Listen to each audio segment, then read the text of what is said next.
Intriguing.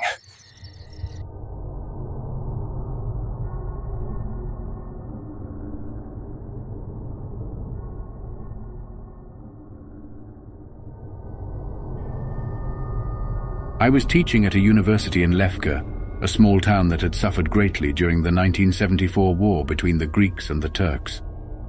The new university had brought new life to the area. The locals cashed in on the influx of students by renting out their old dilapidated family homes, whilst withdrawing to more modern apartments. One of my students, Kamal, and his sister Melda, had decided to rent one of these houses. It was a beautiful old Ottoman townhouse, dating back at least a century. Although verging on dereliction, it had an old-world charm, with large, drafty rooms, creaking floorboards, and crumbling plaster walls. The elderly landlady showed them around the house, reciting a list of house rules as she went. On the ground floor, she gestured towards one of the doors and explained that the room was to always remain locked and off-limits. She did not elaborate further and moved on with the tour. Over the coming weeks, the students became aware that the locals were giving them strange looks as they entered the house. On one occasion when Kamal was in the local shop, he mentioned where he was living. The shopkeeper asked him to wait while he finished serving a couple of customers and gestured for him to pull up a chair. Over a couple of glasses of hot, sweet Turkish tea, he told Kamal the whole story.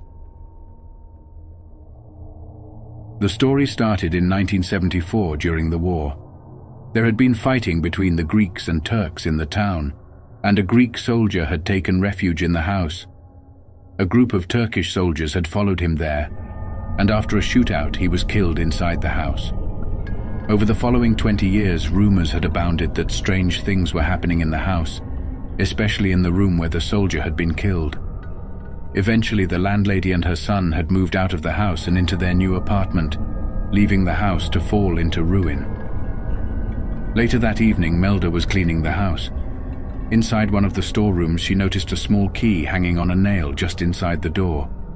She knew at once which door it would open.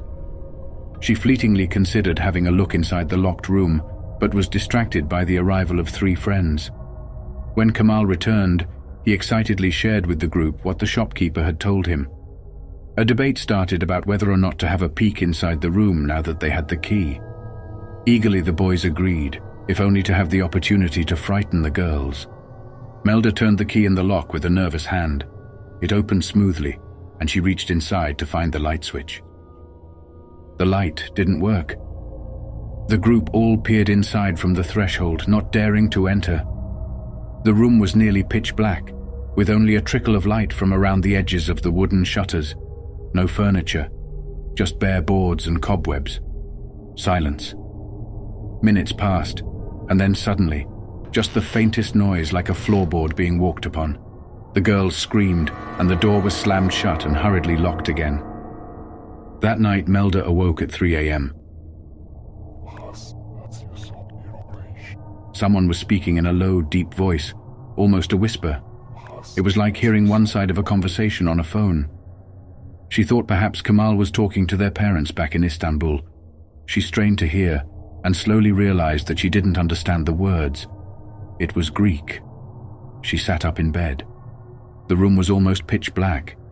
Then she noticed, in the corner of the room, a pinprick of light like a firefly. It moved slowly across the room towards her, and its outline shimmered as its size fluctuated. There was no bedside lamp, and to reach the light switch meant crossing the room. So she pulled the bedsheets up around her neck and closed her eyes tightly. Then she had the strangest feeling someone was looking at her. A presence in the room. The more scared she became, the less she dared to open her eyes. She opened them the merest crack. There was a shadow falling across her face. She opened her eyes.